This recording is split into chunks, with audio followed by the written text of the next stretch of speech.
ನಟಿ ರಮ್ಯಾ ಕೃಷ್ಣ ಕನ್ನಡ ಸಿನಿ ರಸಿಕರಿಗೂ ಚಿರಪರಿಚಿತ ಹೆಸರು. ದಕ್ಷಿಣದ 4 ಭಾಷೆಗಳ ಸಿನಿಮಾಗಳಲ್ಲಿ ನಟಿಸಿ ಮೋಡಿ ಮಾಡಿದ್ದಾಕೆ. ಬಾಲಿವುಡ್ ಸಿನಿಮಾಗಳಲ್ಲಿ ಮಿಂಚಿ ಬಂದಿದ್ದಾರೆ. ಒಂದು ಕಾಲದಲ್ಲಿ ಬಿಂದಾಸ್ ಪಾತ್ರಗಳಲ್ಲಿ ನಟಿಸಿ ಪಡ್ಡೆ ಹುಡುಗರ ನಿದ್ದೆ ಕದ್ದಿದ್ದ ರಮ್ಯಾ ಕೃಷ್ಣ ಸದ್ಯ ಪೋಷಕ ಪಾತ್ರಗಳಲ್ಲಿ ನಟಿಸುತ್ತಿದ್ದಾರೆ. ಇದೆಲ್ಲದರ ನಡುವೆ ಒಂದು ರಿಯಾಲಿಟಿ ಶೋ ಮೂಲಕ ಹೊಸ ಅವತಾರದಲ್ಲಿ ಅಭಿಮಾನಿಗಳ ಮುಂದೆ ಬರಲಿದ್ದಾರೆ. ಅರೆ ಯಾವುದು ಅದು ಅನ್ನೋದು ಎಲ್ಲಿದೆ details. Ramya Krishna second love, ಮತ್ತೆ ಬನ್ನಿ ಪ್ರೀತಿಸೋಣ ಎಂದ ಶಿವಗಾಮಿ. ಬ್ರೇಕ್ ಆಗಿರುವ ಹಾರ್ಟ್ಗೆ ಬ್ಯಾಂಡೇಜ್ ಹಾಕುವ ಕೆಲಸದಲ್ಲಿ ಈ ಶೋ. ಎಸ್, ರಮ್ಯಾ ಕೃಷ್ಣ ಈಗಾಗಲೇ ಕೆಲ ಕಿರುತೆರೆ ಧಾರಾವಾಹಿಗಳಲ್ಲಿ ನಟಿಸಿದ್ದಾರೆ. OTT ವೆಬ್ ಸೀರೀಸ್ ನಲ್ಲಿ ಸಹ ನಟಿಸಿದ್ದಾರೆ. ಇದೀಗ ಏಷ್ಯಾ ಸಂಸ್ಥೆ ತಮಿಳಿನಲ್ಲಿ ಸೆಕೆಂಡ್ ಲವ್ ಎಂಬ ಡೇಟಿಂಗ್ ಶೋ ಪ್ಲಾನ್ ಮಾಡಿದೆ. ರಮ್ಯಾ ಕೃಷ್ಣ ಕಾರ್ಯಕ್ರಮದಲ್ಲಿ ಹೋಸ್ಟ್ ಮಾಡಲಿದ್ದಾರೆ. ಜಿಯೋ ಹಾಟ್ಸ್ಟಾರ್ ನಲ್ಲಿ ಈ ಶೋ ಸ್ಟ್ರೀಮಿಂಗ್ ಆಗಲಿದೆ. ಈಗಾಗಲೇ OTTಯಲ್ಲಿ ಸಾಕಷ್ಟು ಶೋಗಳು ಸ್ಟ್ರೀಮಿಂಗ್ ಆಗ್ತಿವೆ. ಕೆಲ ಶೋಗಳು ವಿವಾದಕ್ಕೂ ಕಾರಣವಾಗಿದ್ದು ಸದ್ಯ ಶುರುವಾಗುವ ಮುನ್ನ ಸೆಕೆಂಡ್ ಲವ್ ಶೋ ಚರ್ಚೆ ಹುಟ್ಟು ಹಾಕಿದೆ. ಹೌದು, ಬ್ರೇಕ್ ಆಗಿರುವ ಹಾರ್ಟ್ ಬ್ಯಾಂಡೇಜ್ ಹಾಕುವ ಕೆಲಸವನ್ನ ಈ ಶೋನಲ್ಲಿ ಮಾಡಲಾಗ್ತಿದೆ. ಲವ್ ಬ್ರೇಕಪ್ ಆಗಿರುವ 12 ಮಂದಿ ಒಂಟಿ ಸ್ಪರ್ಧಿಗಳು ಈ ಶೋನಲ್ಲಿ ಭಾಗವಹಿಸಲಿದ್ದಾರೆ.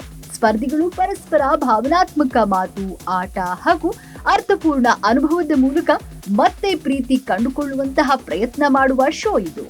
ಒಂದರ್ಥದಲ್ಲಿ ಮತ್ತೆ ಪ್ರೀತಿಯಲ್ಲಿ ಬೀಳುವ ವಿಚಾರ ಶೋನಲ್ಲಿ ಇರಲಿದೆ. ರಮ್ಯಾ ಕೃಷ್ಣ ಹೇಗೆ ಶೋ ನಿರೂಪಣೆ ಮಾಡ್ತಾರೆ ಅನ್ನೋದು ಕುತೂಹಲ ಮೂಡಿಸಿದೆ. ಬ್ಯಾಂಡೇಜ್ ಆಗಿರುವ ಒಡೆದ ಹೃದಯವನ್ನ ರಮ್ಯಾ ಕೃಷ್ಣ ಕೈಯಲ್ಲಿ ಹಿಡಿದಿದ್ದು ಹಿಂದೆ ಒಂದಷ್ಟು ಜೋಡಿಗಳು ಇರುವಂತೆ ಪೋಸ್ಟರ್ ರಿಲೀಸ್ ಆಗಿದೆ. ಎಸ್, ಒಮ್ಮೊಂದು ಅವಕಾಶ ಮತ್ತೊಂದು ಲವ್ ಸ್ಟೋರಿ ಎಂದು ಬರೆದು ಜಿಯೋ ಹಾಟ್ಸ್ಟಾರ್ ಸೋಷಿಯಲ್ ಮೀಡಿಯಾ ಖಾತೆಯಲ್ಲಿ ಪೋಸ್ಟರ್ ಹಂಚಿಕೊಂಡಿದ್ದಾರೆ. ಶೀಘ್ರದಲ್ಲಿಯೇ ಶೋ ಆರಂಭವಾಗುವುದಾಗಿ ಮಾಹಿತಿಯನ್ನ ನೀಡಿದ್ದಾರೆ. ಕಿರುತೆರೆಯಲ್ಲಿ ಸಾಮಾನ್ಯವಾಗಿ ಸ್ಕ್ರಿಪ್ಟೆಡ್ ಶೋಗಳು ಪ್ರಸಾರ ಆಗ್ತಿವೆ. ಕೆಲವೊಮ್ಮೆ ಸ್ಕ್ರಿಪ್ಟ್ ಇಲ್ಲದೆ ಬಿಗ್ ಬಾಸ್ ರೀತಿಯ ಶೋಗಳನ್ನ ವೀಕ್ಷಕರ ಮುಂದೆ ತರ್ತಾರೆ. ಅಂತಹದ್ದೇ ಪ್ರಯತ್ನ ಸೆಕೆಂಡ್ ಲವ್. ಇನ್ನು ಪ್ರೀತಿಯಲ್ಲಿ ಸೋತವರು, ಲವ್ ಬ್ರೇಕಪ್ ಆಗಿರುವವರನ್ನ ಒಂದು ಮನೆಯಲ್ಲಿ ಕೂಡಿ ಹಾಕಿ ಬಿಗ್ ಬಾಸ್ ರೀತಿ ಟಾಸ್ಕ್ ಗಳನ್ನ ಕೊಟ್ಟು ಆಡಿಸುವ ಶೋ ಇದು ಎನ್ನಲಾಗ್ತಿದೆ. ಶೀಘ್ರದಲ್ಲಿಯೇ ಶೋ ಬಗ್ಗೆ ಮತ್ತಷ್ಟು ಮಾಹಿತಿ ಸಿಗಲಿದೆ.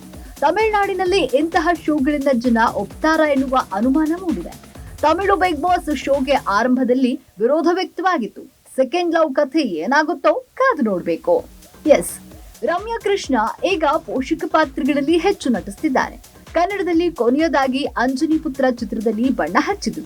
ಪುನೀತ್ ರಾಜ್ಕುಮಾರ್ ತಾಯಿ ಪಾತ್ರದಲ್ಲಿ ಕಾಣಿಸಿಕೊಂಡಿದ್ರು. ತಮಿಳಿನಲ್ಲಿ ರಮ್ಯಾ ಕೃಷ್ಣ ನಟನೆಯ ಜೈಲರ್ 2 ಸಿನಿಮಾ ಬಿಡುಗಡೆಗೆ ಸಜ್ಜಾಗ್ತಾ ಇದೆ. ಘಟಾ ಕುಸ್ತಿ ಹಾಗೂ ಪಾಕೆಟ್ ನಾವೆಲ್ ಎಂಬಂತಹ ಸಿನಿಮಾಗಳಲ್ಲಿ ನಟಿಸುತ್ತಿದ್ದಾರೆ. ತೆಲುಗಿನಲ್ಲಿ ದುಲ್ಕರ್ ಸಲ್ಮಾನ್ ನಟನೆಯ ಚಿತ್ರದಲ್ಲಿ ಬಣ್ಣ ಹಚ್ಚಿದ್ದಾರೆ. ಅಲ್ಲು ಅರ್ಜುನ್ ಜೊತೆ ರಾಖಾ ಚಿತ್ರದಲ್ಲಿ ಕೂಡ ಕಾಣಿಸಿಕೊಳ್ತಿದ್ದಾರೆ. ಇದೆಲ್ಲದರ ನಡುವೆ ಸೆಕೆಂಡ್ ಲವ್ ಶೋ ಬರ್ತಿದೆ. ಹೌದು, ದಕ್ಷಿಣದಲ್ಲಿ ಸೆಕೆಂಡ್ ಲವ್ ಹೊಸ ಕಾನ್ಸೆಪ್ಟ್ ಇರುವ OTT ರಿಯಾಲಿಟಿ ಶೋ. ಬೇರೆ ಭಾಷೆಗಳಿಗೂ ಡಬ್ ಮಾಡಿ ಪ್ರಸಾರ ಮಾಡುವ ಸಾಧ್ಯತೆ ಇದೆ.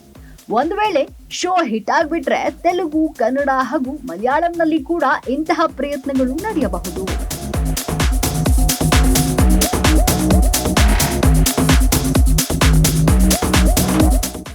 ಸ್ಟಾರ್ ನಿರ್ದೇಶಕರು ಯಾರ ಜೊತೆ ಸಿನಿಮಾ ಮಾಡ್ತಾರೆ ಎನ್ನುವುದು ಬಹಳ ನಿರೀಕ್ಷೆ ಹುಟ್ಟು ಹಾಕುತ್ತೆ.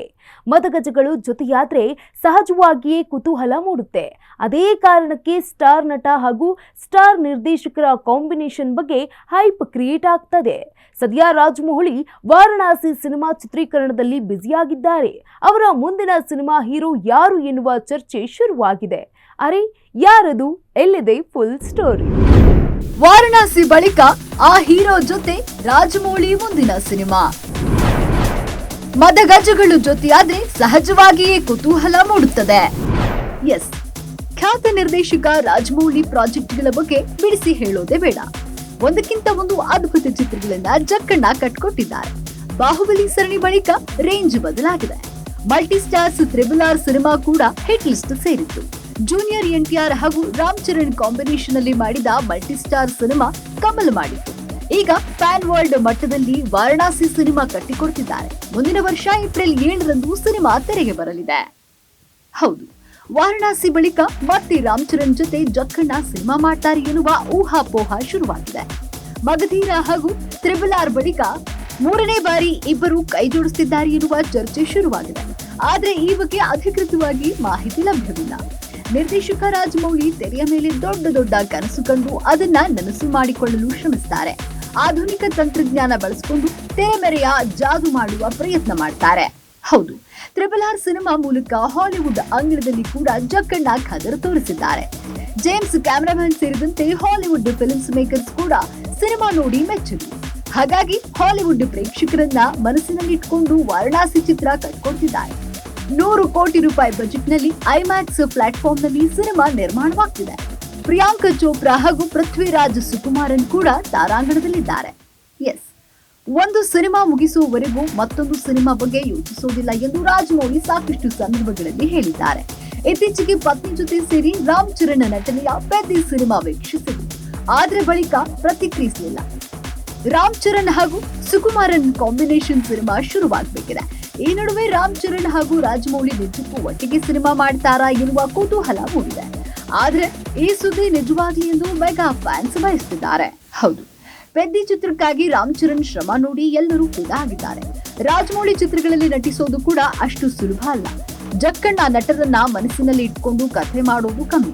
ತಮ್ಮ ಕಥೆಗೆ ಸೂಕ್ತ ಎನಿಸುವ ಕಲಾವಿದರನ್ನ ಆಯ್ಕೆ ಮಾಡಿಕೊಳ್ತಾರೆ. ಪ್ರತಿ ಪಾತ್ರದ ಬಗ್ಗೆ ಬಹಳ ಗಮನ ಹರಿಸ್ತಾರೆ. ಅದೇ ರೀತಿ ಜಕ್ಕಣ್ಣ ನಿರ್ದೇಶನದಲ್ಲಿ ಕೆಲಸ ಮಾಡಲು ಸ್ಟಾರ್ ನಟರು ಕಾಯ್ತಿರ್ತಾರೆ. ಎಲ್ಲರನ್ನ ಬಿಟ್ಟು ಮತ್ತೆ ರಾಜಮೌಳಿ ಹಾಗೂ ಚರಣ್ ಕಾಂಬೋ ರಿಪೀಟ್ ಆಗುತ್ತಾ ಕಾದು ನೋಡ್ಬೇಕಿದೆ. ಎಸ್, ಸದ್ಯ ಪೆದ್ದಿ ಸಕ್ಸಸ್ ಸಂಭ್ರಮದಲ್ಲಿ ರಾಮ್ ಚರಣ್ ತೇಲ್ತಿದ್ದಾರೆ. ವಿಶ್ವಾದ್ಯಂತ ಈ ಸ್ಪೋರ್ಟ್ಸ್ ಡ್ರಾಮಾ ಸಿನಿಮಾ 400 ಕೋಟಿ ರೂಪಾಯಿ ಗ್ರಾಸ್ ಕಲೆಕ್ಷನ್ ಮಾಡಿದೆ. ಕರ್ನಾಟಕದಲ್ಲಿ 30 ಕೋಟಿ ರೂಪಾಯಿ ಗ್ರಾಸ್ ಕಲೆಕ್ಷನ್ ಮಾಡಿರುವುದಾಗಿ ಹೇಳಲಾಗ್ತಿದೆ. ಮುಂದೆ ರಾಜಮೌಳಿ ಜೊತೆ ಚರಣ್ ಸಿನಿಮಾ ಮಾಡಿದ್ರೆ ಅಭಿಮಾನಿಗಳಿಗೆ ಹಬ್ಬವೇ ಸರಿ. Filmy bureau Ravikumar Sarvi. ಇದಾಗಿತ್ತು ಇಂದಿನ ಸಿನಿಮಾ ಅಪ್ಡೇಟ್ಸ್. ಇನ್ನಷ್ಟು ಸಿನಿಮಾ ಅಪ್ಡೇಟ್ನೊಂದಿಗೆ ನಿಮ್ಮ ಮುಂದೆ ಬರ್ತೀವಿ. ಅಲ್ಲಿಯವರೆಗೂ ನೋಡ್ತಾ ಇರಿ ಅಶ್ವವೇಗ ನ್ಯೂಸ್, ಸತ್ಯಾನ್ವೇಷಣೆಯ ಓಟದಲ್ಲಿ.